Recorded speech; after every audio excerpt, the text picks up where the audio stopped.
Hello dear student, welcome to Yandip School.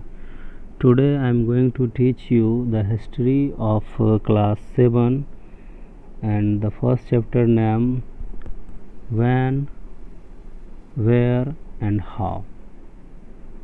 Here you see the first chapter name when, where and how. Before I start this chapter, at first we should understand that what is history. At first हम लोग history को समझेंगे कि history क्या है। History को simply ऐसे हम लोग समझ सकते हैं जैसे आज हम लोग हैं तो आफ्टर 100 ईयर्स और आफ्टर 200 ईयर्स और आफ्टर 300 ईयर्स ये भी क्या हो जाएगा, एक हिस्ट्री हो जाएगा। दैट मीन्स ये हुआ कि हम लोग पास्ट के बारे में जो स्टडी करते हैं, जो चीज़ बीत गया है, जो आज से 1000 ईयर्स बिफोर और 100 ईयर्स बिफोर और 50 ईयर्स बिफोर, जो भी हम लोग कर सकते हैं, जो पास्ट में जो हैपन हो गया है तो उसको हम लोग हिस्ट्री कहते हैं और उसके बारे में हम लोग स्टडी करते हैं तो हम लोग उसको क्या कहते हैं, हिस्ट्री कहते हैं। टुडे आज इस चैप्टर हम लोग देखेंगे कि हिस्ट्री में हम लोग देखेंगे when, where and how. It means ये हुआ कि हम लोग हिस्ट्री में आज ये पढ़ेंगे कि when, where and how. Clear है? Here you see the first is time frame. That means ये हो गया हिस्ट्री को पढ़ने से पहले, हिस्ट्री को समझने से पहले हमें हिस्ट्री को समझना पड़ता है कि उसका टाइम फ्रेम क्या होता है, हिस्ट्री को कितने पार्ट्स में डिवाइड किया गया है, वो चीज़ को हमें समझना होता है। Okay, the study of history has long been carried under the 3 different levels और पीरियड्स। इट मीन्स ये हुआ कि हिस्ट्री का स्टडी करने के लिए क्या होता है कि हम लोग जो है उसको 3 डिफरेंट पीरियड्स में डिवाइड किए हैं। Okay, that is ancient, medieval and modern in various parts of the world. It means ये हो गया कि हिस्ट्री को स्टडी करने के लिए पूरे वर्ल्ड में 3 डिफरेंट पीरियड्स में इसको डिवाइड किया गया है, that is ancient, medieval and modern. Okay, it is called the periodisation of history. That means ये हुआ कि हम लोग जो हिस्ट्री को 3 पार्ट में, 3 डिफरेंट पार्ट्स में डिवाइड किए हैं, एंशिएंट, मेडिवल और मॉडर्न, इसको हम लोग क्या कहते हैं, periodisation of history. Okay, each period covers several centuries and has its own distinctive features. It means ये हुआ कि जो भी पीरियड के बारे में हम लोग पढ़ेंगे नेक्स्ट चैप्टर में और नेक्स्ट क्लास में, तो उसमें हम लोग ये देखेंगे कि उसमें सेवरल सेंचुरी वो कवर किया, कई साल लगा, एंड उसका क्या है, एक स्पेसिफिक फीचर्स है। जो भी पीरियड हम लोग पढ़ेंगे, चाहे हम लोग एंशिएंट पढ़ेंगे, मेडिवल पढ़ेंगे या मॉडर्न पढ़ेंगे, तो उसमें हम लोग देखेंगे कि उसका एक स्पेशल फीचर्स है और वो सेवरल सेंचुरीज तक रहा। Okay, development during the same period में also vary in different parts of the world. अगर हम लोग हिस्ट्री के बारे में ये देखेंगे तो हम लोग अगर वर्ल्ड की बात करेंगे तो डिफरेंट कंट्री में डिफरेंट पीरियड हो सकता है, एंशिएंट का, मेडिवल का, मॉडर्न का। This may be due to existence, situation and regional variation. It means ये हुआ कि हम लोग जानते हैं कि अदर कंट्री का अदर सिचुएशन होता है, अदर रीजनल वेरिएशन होता है, तो उसके अकॉर्डिंग जो है सबका टाइम फ्रेम डिफरेंट है। Okay, therefore these historical developments need to be studied separately. That's why क्या हुआ कि हम लोग क्या करेंगे कि हिस्टोरिकल डेवलपमेंट के बारे में और हिस्ट्री के बारे में क्या होता है, सेपरेटली स्टडी करते हैं। Okay, Now, the medieval period is the period that falls between the ancient and the modern periods. It means ये हुआ कि medieval means होता है middle. medieval means क्या होता है? middle. तो हम लोग कह सकते हैं एंशियंट और मॉडर्न पीरियड के बीच का जो पीरियड है हिस्ट्री का, उसको हम लोग क्या कहेंगे? Medieval period. बट इस चैप्टर में और हम लोग जो स्टडी करते हैं, हम लोग अभी जस्ट ऊपर में देखे थे कि अलग अलग कंट्री में अलग अलग हो सकता है ये टाइम फ्रेम. तो हम लोग इस चैप्टर में और हम लोग जो स्टडी करते हैं वो इंडिया के अकॉर्डिंग करेंगे, अपने कंट्री के अकॉर्डिंग करेंगे. अगर हम लोग इंडिया की बात करेंगे तो in India the medieval period is considered to be the time period from 8th century to the 18th century AD. It means ये हुआ कि अगर हम लोग इंडिया की सिर्फ बात करेंगे तो 8th सेंचुरी से लेकर 19th सेंचुरी एडी तक हमारे इंडिया में क्या है? मेडिवल पीरियड है. Okay. It is generally divided into 2 periods. अब क्या है कि मेडिवल पीरियड को भी 2 पीरियड में डिवाइड किया गया है. That is early medieval period. अगर हम लोग अर्ली मेडिवल पीरियड की बात करेंगे तो वो है 8th टू 12th सेंचुरी, यानी 8th सेंचुरी से लेकर 12th सेंचुरी को हम लोग क्या कहेंगे? अर्ली मेडिवल पीरियड कहेंगे. And then later medieval period की बात करेंगे तो 13th to 18th century AD. Okay. आप ये देखे हैं कि इसमें एंशियंट पीरियड के बारे में नहीं बताया गया है, तो don't be confuse about ancient period. आप यहाँ समझ सकते हैं जब medieval period 8th century to 18th century तक एडी तक है, इट मीन्स ये हो गया कि इससे बिफोर का जो भी टाइम है, इससे बिफोर का जो भी ईयर है, जो भी हिस्ट्री है, वो क्या है? एंशियंट हिस्ट्री है. Okay. Now I hope that you understand very well. Broadly speaking, the period from the 8th to the 18th century of Indian history witnessed considerable change. It means ये हुआ कि अगर हम लोग पीरियड में देखेंगे तो वो क्या होता है, टाइम टू टाइम क्या हुआ कि वो चेंज होता गया. क्लियर है?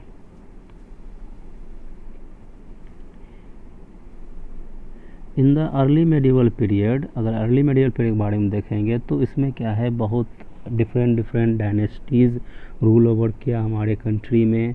That is Palas, Pratiharas, Rashtrakutas, Cholas and Rajputs. ये सब कब किया हमारे कंट्री में rule over? Early medieval period में. अर्ली मेडिवल पीरियड मीन्स क्या हो गया? आप यहाँ देखे थे अर्ली मेडिवल पीरियड के बारे में कि अर्ली मेडिवल पीरियड हम लोग किसे कहते हैं? 8th to 12th. Okay.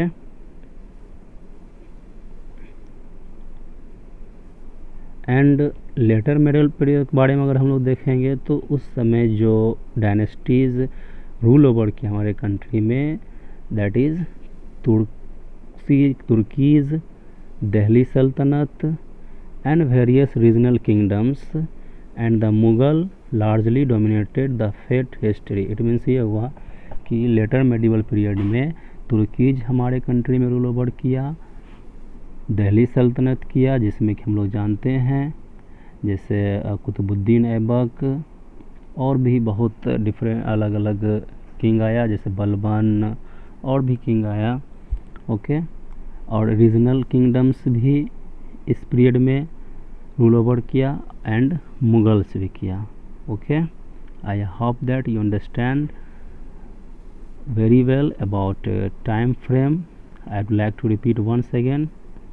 Time frame को समझने के लिए हम लोग ये समझेंगे कि हिस्ट्री को क्या किया गया है, 3 डिफरेंट पीरियड्स में डिवाइड किया गया है. That is ancient, medieval and modern. In various parts of the world. It means ये हुआ कि अलग अलग कंट्री में अलग अलग क्या हुआ कि स्टडी करने के लिए हिस्ट्री को 3 मेनली पार्ट्स में डिवाइड किया गया है, ancient, medieval and modern.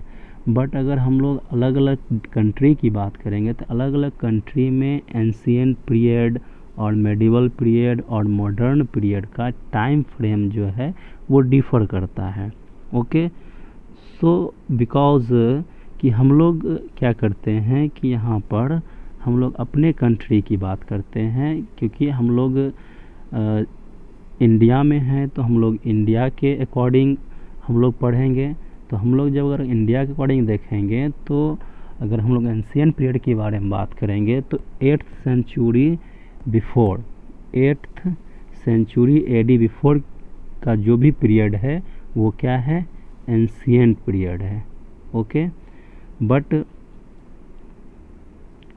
After 8th century और you can say 8th century to 18th century का जो पीरियड है वो क्या है, मेडिवल पीरियड है। ओके, बट फिर क्या हुआ कि फर्दर मेडिवल पीरियड को भी 2 पार्ट्स में डिवाइड किया गया है, that is early medieval period and another is later medieval period.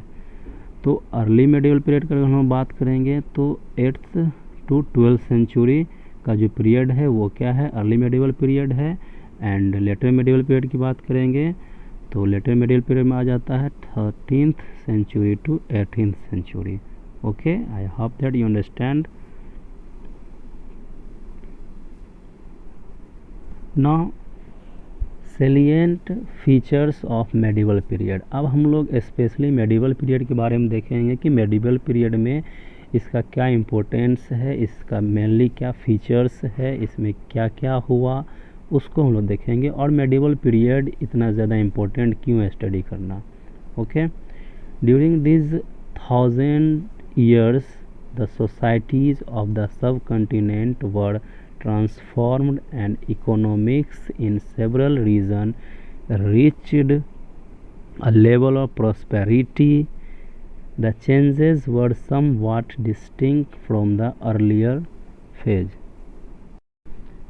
It means ये हुआ कि हमारा सोसाइटी और हमारा इकोनॉमी और जो भी सेवरल रीजन में क्या हुआ कि मेडिवल पीरियड में काफ़ी ज़्यादा चेंजिंग आया। ये क्या हुआ, ट्रांसफॉर्म हुआ बहुत ही ज़्यादा और ये प्रॉस्पेरिटी लेवल पर गया। ओके, इसमें क्या रीज़न है, मेनली इसका क्या फीचर्स है, वन बाय वन हम लोग देखते हैं। The first is sufficient historical material is available as compared to the ancient।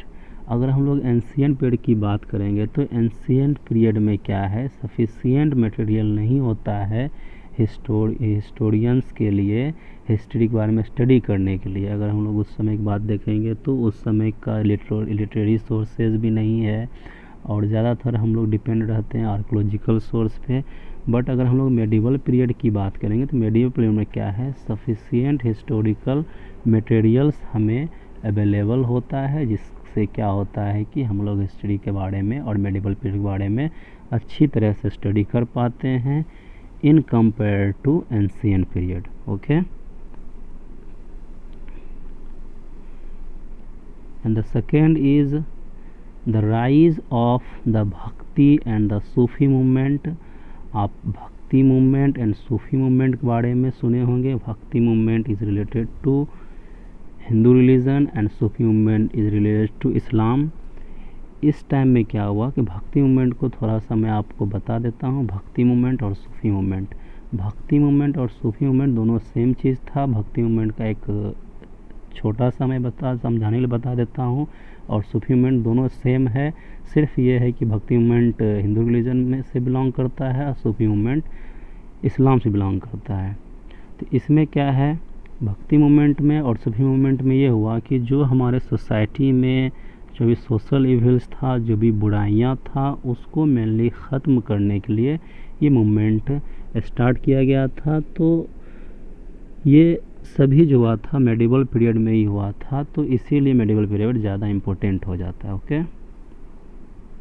Next the foundation of Mughal empire by Babur in 15 1526 AD। अब हम लोग जानते हैं कि मुग़ल एम्पायर का फाउंडेशन भी मेडिवल पीरियड में ही हुआ था, जो कि हुआ था 1526 AD में, जो चला था 1857 AD तक। दैट मीन्स ये हो गया कि इतना टाइम पीरियड तक मुग़ल एम्पायर चला। एक बहुत ही आप कह सकते हैं कि हमारे कंट्री में बहुत ही ज़्यादा ओवर सेंचुरी तक हमारे कंट्री में रूल ओवर किया था ये मुग़ल एम्पायर। तो मुग़ल एम्पायर हमारे कंट्री में बहुत सारा चीज़ को स्टेबलाइज किया है। फॉर एग्ज़ाम्पल बहुत सारा कंस्ट्रक्शन किया है। You can take the example of Taj Mahal, Lal Qila, बहुत सारा ऐसा चीज़ हुआ। तो एक इम्पोर्टेंट एम्पायर का फाउंडेशन इस पीरियड में हुआ, तो ये मेडिवल पीरियड इस वजह से भी ज़्यादा इम्पोर्टेंट हो जाता है। Okay, next the rise of Marathas and Sikh. अब हम लोग मराठा की बात करेंगे। तो अगर हम लोग ये देखेंगे कि अगर हम लोग आ जाते हैं मॉडर्न हिस्ट्री में, तो मॉडर्न टाइम में हुआ था मेडिवल पीरियड में ही मराठा का राइज। तो उस समय क्या था कि मराठा बहुत ही ज़्यादा पावरफुल हो चुका था। मराठा ही एक ऐसा था जो कि इंग्लिश को, अंग्रेज़ को हरा सकता था, ब्रिटिश को। तो उस समय में मराठा भी राइज हुआ था मेडिवल पीरियड में, एंड सिख भी साइमल्टेनियसली हुआ था। तो हम लोग कह सकते हैं कि मराठा और सिख के राइज के वजह से भी मेडिवल पीरियड ज़्यादा इम्पोर्टेंट हो जाता है। Okay, next is economic prosperity attracted European countries establish trade relations with India. अगर हम लोग उस समय की बात करेंगे, मेडिवल पीरियड की बात करेंगे, तो मेडिवल पीरियड में हमारा इकोनॉमी बहुत ही अच्छा था हमारे कंट्री का। इसीलिए हमारा कंट्री सोने के चिड़िया कहा जाता था। तो ये क्या हुआ कि जो भी यूरोपियन कंपनी था, यूरोपियन कंट्रीज़ को अट्रैक्ट किया। क्या किया? अट्रैक्ट किया यूरोपियन कंट्रीज़ को। ये क्या हुआ कि हमारे कंट्री में आके ट्रेड स्टार्ट किया। जैसे for example France, British, Spanish, Dutch, बहुत यूरोपियन कंट्रीज़ आया और हमारे कंट्री में अपना ट्रेड स्टार्ट किया। तो उस समय क्या था, हमारा इकोनॉमी बहुत ही ज़्यादा अच्छा था। तो इस यूरोपियन कंट्रीज़ को ये लगा कि अगर मैं वहाँ जाके अपना ट्रेड करता हूँ, बिजनेस करता हूँ, तो हमें ज़्यादा प्रॉफिट होगा। तो यूरोपियन कंट्रीज़ का इंडिया में मेडिवल पीरियड में आना, ये भी एक शो करता है कि मेडिवल पीरियड बहुत ही ज़्यादा इम्पोर्टेंट है स्टडी करना। Next, independence of several provinces kingdoms in the eastern as well as peninsular India.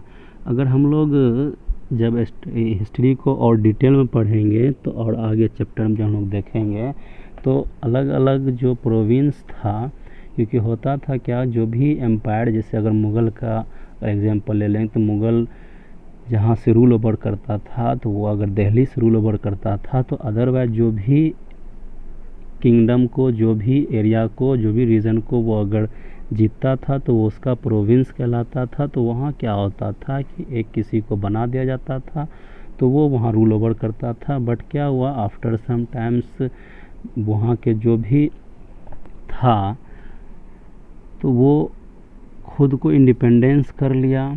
यानी ये हुआ कि प्रोविंस कन्वर्ट हो गया किंगडम में। तो दैट मीन्स ये हुआ कि उस समय क्या हुआ कि प्रोविंस भी का स्टेबलाइज हुआ ईस्टर्न में और as well peninsular India. Peninsular India की अगर हम बात करेंगे तो साउथ इंडिया आप ले सकते हैं, यानी आप कह सकते हैं गुजरात एरिया हो गया। उस तरफ अगर हम लोग साउथ इंडिया में चले जाएंगे, तमिलनाडु, आंध्र प्रदेश, ये सब पेनिनसुलर इंडिया है। तो उस समय में भी क्या हुआ कि अलग अलग किंगडम का स्टेबलाइज हुआ, जो कि प्रोविंस था। ओके, वो खुद को इंडिपेंडेंस कर लिया। तो इसलिए भी हमारा मेडिवल पीरियड ज़्यादा इम्पोर्टेंट हो जाता है। ओके,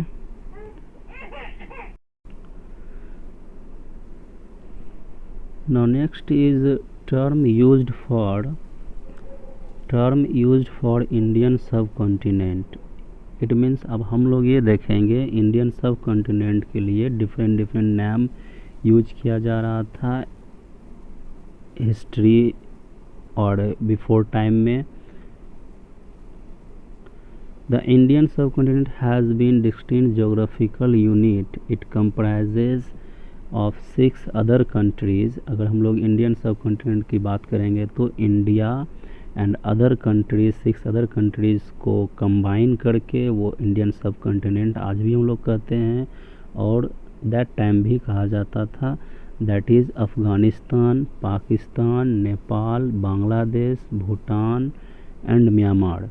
इट मीन्स ये हुआ कि India, Afghanistan, Pakistan, Nepal, Bangladesh, Bhutan and Myanmar, ये 7 कंट्रीज़ को कंबाइन क्या कहते हैं, इंडियन सब कॉन्टिनेंट कहते हैं। Okay, India has been referred to by various names during different periods of history from Aryavarta to Bharatvarsham to Hindustan.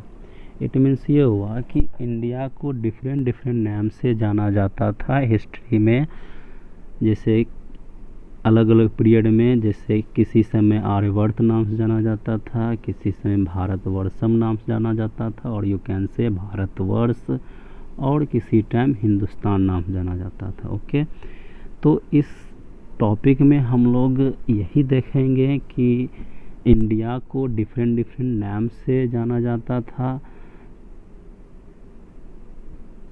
Next हम लोग देखेंगे in the 19th century Hindustan as used in English refer to the northern region of India. 19th century की बात करेंगे तो हिंदुस्तान को English में referred किया जाता था, यानी यूज किया जाता था northern region of India between Indus and Brahmaputra river. Indus और ब्रह्मपुत्र रिवर के बिटवीन में जो एरिया था उसको हम लोग हिंदुस्तान कहते थे उस समय। अगर हम लोग संस्कृत की बात करेंगे, संस्कृत लिटरेचर में the country is often called Bharat, यानी संस्कृत में उस समय इंडिया को क्या कहा जाता था, भारत। आज भी हम लोग भारत कहते हैं, तो ये क्या है, एक संस्कृत वर्ड है। The constitution of India used both these names to describe our country. India that is Bharat shall be a union of states.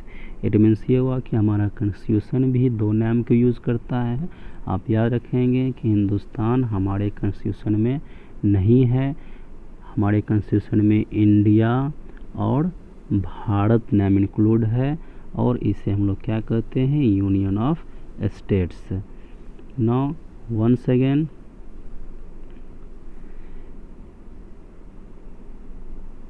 Before time में क्या था, इंडिया को डिफरेंट नाम से जाना जाता था। जैसे इंडियन सब कॉन्टिनेंट की अगर हम लोग बात करेंगे तो India and 6 other countries that is Afghanistan, Pakistan, Nepal, Bangladesh, Bhutan and Myanmar. Okay, ये 7 कंट्रीज़ को कंबाइन करके क्या कहा जाता था, इंडियन सब कॉन्टिनेंट। क्लियर है। India has been referred various name during different periods of history.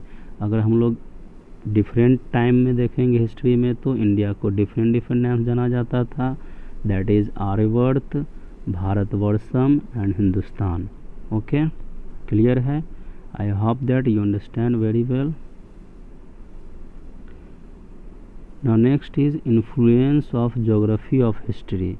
अब क्या है कि हिस्ट्री में ज्योग्राफी का भी बहुत ही ज़्यादा इम्पोर्टेंस रोल होता है। हिस्ट्री ज्योग्राफी से भी इन्फ्लुएंस होता है, बिकॉज़ अगर ज्योग्राफी को अगर हम लोग नहीं देखेंगे, ज्योग्राफिकल कंडीशन से भी हमें हिस्ट्री के बारे में डिटेल में जानकारी मिलता है। A country's geography, mountains, rivers, forest influences its history.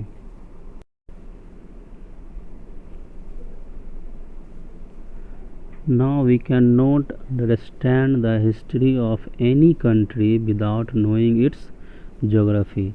That means हम लोग किसी भी कंट्री का हिस्ट्री को बिना उसके ज्योग्राफी के जाने नहीं समझ सकते हैं. ओके.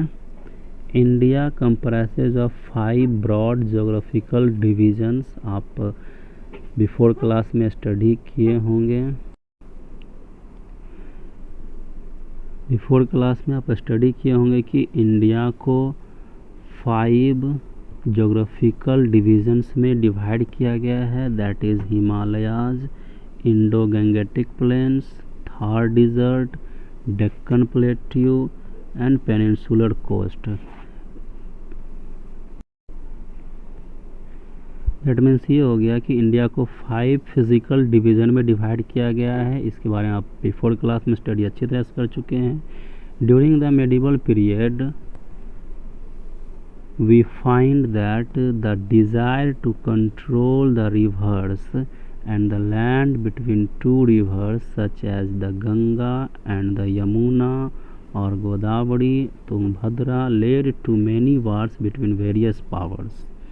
इट मीन्स ये हो गया कि मेडिवल पीरियड में के बारे में अगर हम लोग पढ़ेंगे तो उस समय के जो भी किंगडम था तो रिवर्स का जो एरिया होता था उसको कंट्रोल करना वो चाहता था, क्योंकि रिवर्स से ही ट्रेड होता था. तो वो चाहता था कोई भी किंगडम कि इस एरिया को कवर करना, कंट्रोल करना.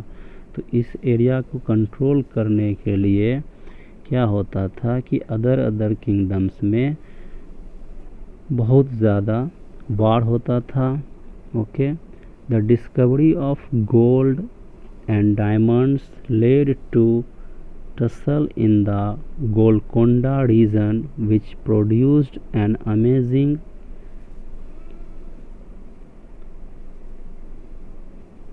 collection of huge diamonds. That means ये हुआ कि अगर हम लोग ये देखेंगे कि discovery of gold and diamonds Golconda में हुआ था, तो वो भी एक कलेक्शन हुआ था डायमंड का. तो उसमें भी हम लोग कह सकते हैं कि एक जोग्राफिकल और फिज़िकल प्लेस पे और जोग्राफिकल रीजन पे ये जो भी गोल्ड या डायमंड डिस्कवर हुआ था, तो उसको अगर आज हम लोग उसे आर्कोलॉजिकल साइट से फाइंड करते हैं तो हम लोग के लिए क्या होता है कि स्टडी करने में ये ज़्यादा आसान होता है. Now I would like to repeat once again about influence of geography of history.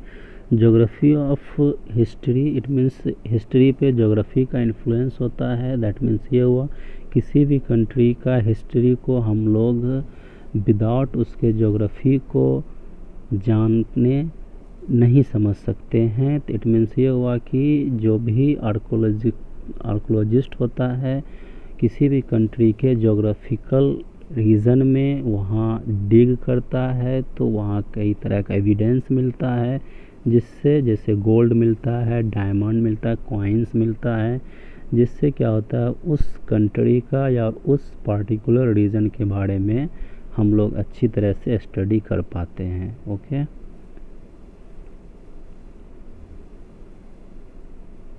Now next is source. अब हम लोग ये देखेंगे हिस्ट्री का सोर्स. अगर हम लोग हिस्ट्री के सोर्स की बात करेंगे तो हिस्ट्री का सोर्स जो होता है दैट मीन्स ये हुआ कि हम लोग हिस्ट्री के बारे में आज कैसे जानते हैं. तो हिस्ट्री का 2 सोर्स होता है, that is literary source and another is archaeological source. तो हम लोग वन बाय वन स्टडी करेंगे. Historians depending upon the period of their study, source materials provide us with reliable information about the events that happened in the past.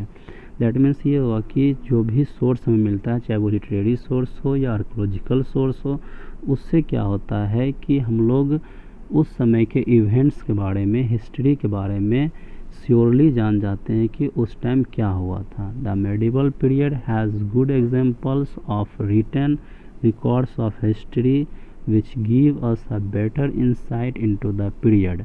अगर हम लोग ancient period की बात करेंगे तो उस समय का हमारे पास लिटरेरी सोर्स नहीं है, तो उस समय के बारे में अगर आज हम लोग जानते हैं तो only through archaeological source. But अगर हम लोग मेडिवल पीरियड की बात करेंगे तो मेडिवल पीरियड में हम लोग पास रिटन रिकॉर्ड है, क्योंकि उस समय तक जो है लोग को लिखने आ गया था, तो हमारे पास रिटन रिकॉर्ड है। तो हम लोग क्या है कि मेडिवल पीरियड के बारे में बेटर स्टडी कर पाते हैं। ओके,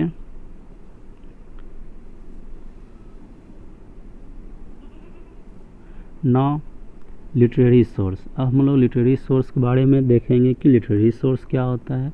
लिटरेरी सोर्स मीन्स होता है written record, that is books.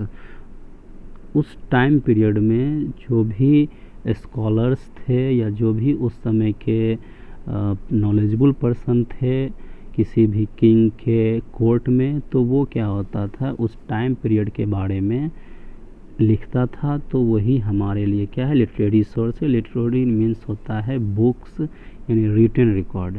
Literary source is one of the distinct features of the medieval period which increased noticeably during the period. The early writing was done mostly on palm leaves and bark. It means ये हुआ कि literary source क्या है कि medieval period के बारे में बहुत ही ज़्यादा हमें जानकारी देती है। बट क्या होता था कि अर्ली टाइम में जो राइटिंग किया जाता था वो पाल्म लीव्स पे यानी लीफ पे किया जाता था, और यू कैन से पत्ता पे किया जाता था, बिकॉज दैट टाइम तक पेपर का इन्वेंट नहीं हुआ था, तो उस समय लीफ पे लिखा जाता था। तो वही हमारे लिए क्या है लिटरेरी सोर्स है। From 13th century onwards paper began to be used for writing. अगर हम लोग 13th century की से बिफोर की बात करेंगे तो उस समय तक लीफ पे लिखता था, बट आफ्टर 13th century और यू कैन से फ्रॉम 13th century क्या हुआ पेपर का यूज किया जाने लगा राइटिंग करने के लिए। As such a number of books appeared, that means ये हुआ कि अगर जब पेपर नहीं था तो हम लोग लीफ पे लिखते थे, बट जब पेपर हमें अब मिल गया, पेपर का इन्वेंट हो गया, तो हम लोग पेपर पर राइटिंग करने लगे। तो अब क्या हो गया कि हमारे पास बुक्स हो गया। Since there was no printing press in those days, अगर हम लोग उस समय की बात करेंगे तो कोई प्रिंटिंग प्रेस भी नहीं था। दैट मीन्स ये हुआ कि हम उससे ज़्यादा से ज़्यादा कॉपी भी नहीं कर सकते थे। Scribes copied manuscript. अब क्या है कि उस समय क्या होता था कोई भी कॉपी किया जाता तो हैंड रिटन ही किया जाता था। जैसे अगर मनुस्क्रिप्ट की बात करेंगे तो वो हाथ से लिखा हुआ है और उसका कॉपी भी हाथ से किया हुआ है, बिकॉज दैट टाइम कि हमारे पास प्रिंटिंग प्रेस नहीं था। These manuscripts and documents provide lot of detail information to historians. अगर हम मनुस्क्रिप्ट्स की बात करेंगे तो मनुस्क्रिप्ट भी हमारे लिए बहुत ही ज़्यादा इम्पोर्टेंट डॉक्यूमेंट है, जिससे हम लोग को हिस्ट्री के बारे में बहुत ही ज़्यादा जानकारी होता है, और we can say that historians के लिए ये बहुत ही ज़्यादा डिटेल इंफॉर्मेशन प्रोवाइड करता है। Okay,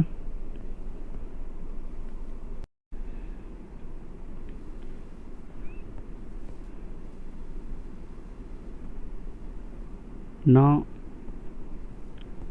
the literary source include the following. अब हम लोग लिटरेरी सोर्स के बारे में और डिटेल में देखेंगे। लिटरेरी सोर्स मेनली दो तरह का होता है। There are two types of literary source, that is autobiographies and another is biography. It means autobiography means ये हुआ कि जो जैसे फॉर एग्जांपल अगर आप अपना बायोग्राफी खुद से लिखते हैं तो वो ऑटोबायोग्राफीज होता है। तो दैट टाइम क्या था कि अलग अलग किंग जो है अपना बायोग्राफी वो खुद से लिखा, तो उसको हम लोग ऑटोबायोग्राफीज कहते हैं। For example Babar and Jahangir अपना बायोग्राफी खुद से लिखा, तो इस बाबर अपने बारे में, जहांगीर अपने टाइम पीरियड के बारे में, बाबर अपने टाइम पीरियड के बारे में जो भी अपने बुक्स में लिखा, तो वो भी हमारे लिए क्या है बहुत ही वैल्यूबल इंफॉर्मेशन है दैट टाइम के लिए। तो इसको हम लोग क्या कहते हैं ऑटोबायोग्राफिकल अकाउंट्स। ओके, और we can say autobiographies literary source. Now another is biography.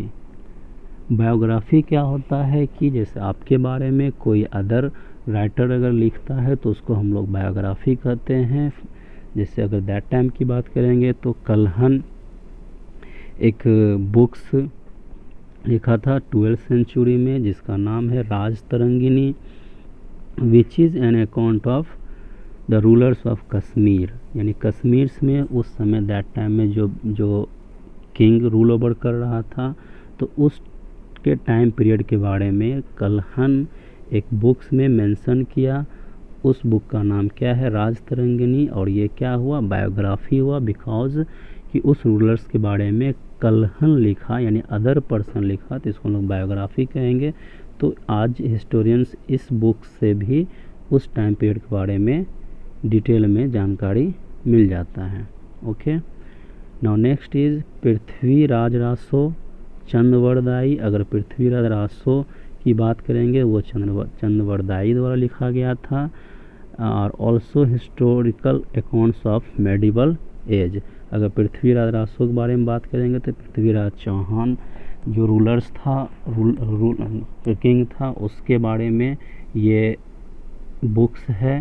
तो चंद्रवरदाई द्वारा लिखा गया तो हिस्टोरिक अगर हम लोग हिस्टोरियंस की बात करेंगे हिस्टोरियंस के लिए पृथ्वीराज रासो और राज तरंगिनी ये भी बहुत ही वैल्यूबल लिटरेरी सोर्स है।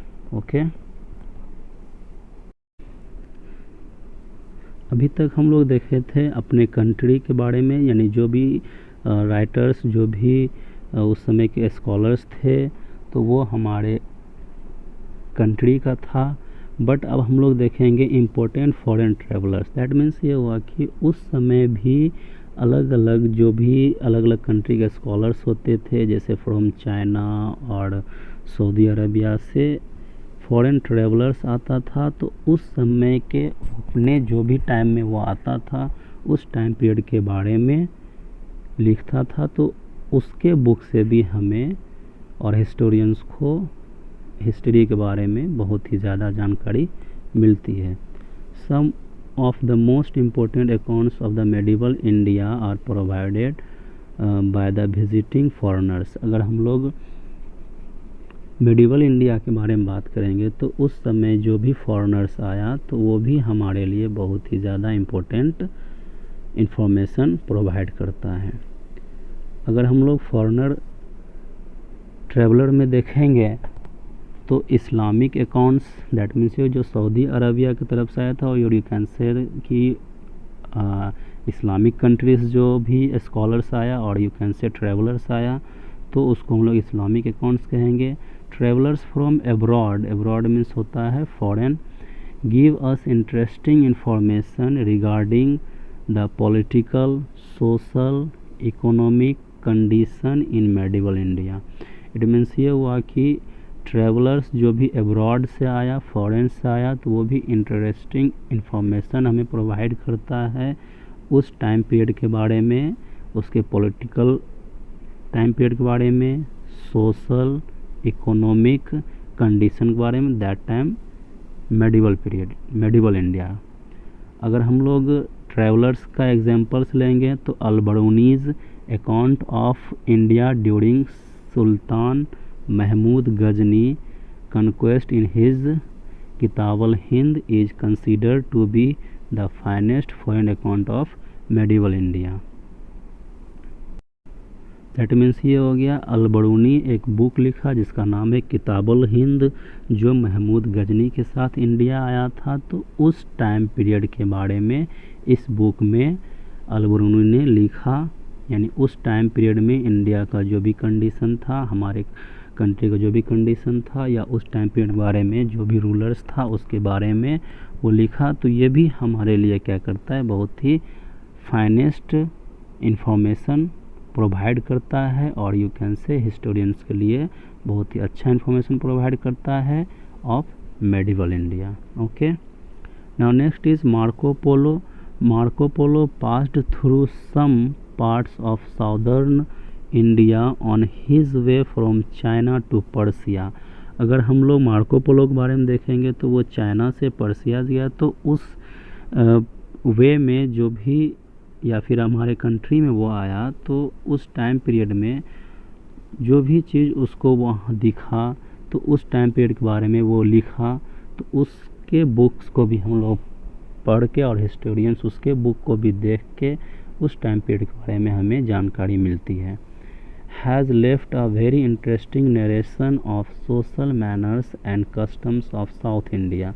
अगर हम लोग मार्को पोलो के बारे में देखेंगे तो मार्को पोलो साउथ इंडिया के बारे में वहाँ के जो कस्टम्स था, सोशल मैनर्स था, यानी वहाँ के लोग जो है दैट टाइम साउथ इंडिया के लोग का जो भी मैनर्स था या फिर जो भी कस्टम्स था उसके बारे में उन्होंने लिखा। ओके, तो हिस्टोरियंस मार्को पोलो का जो भी अकाउंट है और यू कैन से जो भी उसका बुक्स है तो हिस्टोरियंस के लिए वो भी बहुत ही ज़्यादा वैल्यूएबल इंफॉर्मेशन प्रोवाइड करता है। सम मोर फॉरेनर ट्रेवलर्स, अगर और भी फॉरेनर ट्रेवलर्स का एग्जांपल लेंगे तो इब्ने बतूता का बुक आप जानते होंगे, रिहला बुक है, Niccolo Conti, Al Masudi, Barbosa and etcetera. That means ये हुआ कि ये जितना भी हम लोग देखे हैं फॉरेन ट्रेवलर्स के बारे में, तो फॉरेन ट्रेवलर्स भी क्या था कि उनका भी अकाउंट और उनका ही बुक जो है हिस्टोरियंस के लिए वैल्यूएबल इंफॉर्मेशन प्रोवाइड करता है। जैसे फॉर एग्जांपल किताबुल हिंद एंड और बुक रिहला और बहुत सारा बुक्स है जो कि हिस्टोरियंस को एक वैल्यूएबल इंफॉर्मेशन प्रोवाइड करता है मेडिवल पीरियड के बारे में। Now we will study about archaeological source in next video. As you know that before I told you that about source material of history, and there are two types of source material of history, that is literary source and archaeological source. But in this video you only learn about literary source, but we will learn about archaeological source in next video, so wait for next video. Now today's work for you, it's only 3 work for you. Which countries comprise the Indian subcontinent? आप Indian subcontinent के बारे में अच्छी तरह से पढ़ लिए हैं तो आप इसका आंसर लिख लीजिएगा। Mention the time span of the medieval period, medieval period का जो भी टाइम स्पेन है उसके बारे में लिखना है। Name any 2 foreign travellers who visited India during the medieval period, यानी कोई भी 2 फॉरेन ट्रेवलर्स के बारे में लिखना है जो मेडिवल पीरियड में इंडिया विजिट किया था। I hope that you understand very well this chapter. Now I would like to repeat one things about the online class. Please give the answers of your homework in your comment box, because if you don't give the answer then I think that you are not interesting in or you are not interesting to attend the class. So कि आप जो भी questions आपको मिलता है उसका answer comment box में दिया करें ताकि हमें ये पता चले कि आपको कितना समझ में आया या नहीं आया। Okay, thank you for watching this video.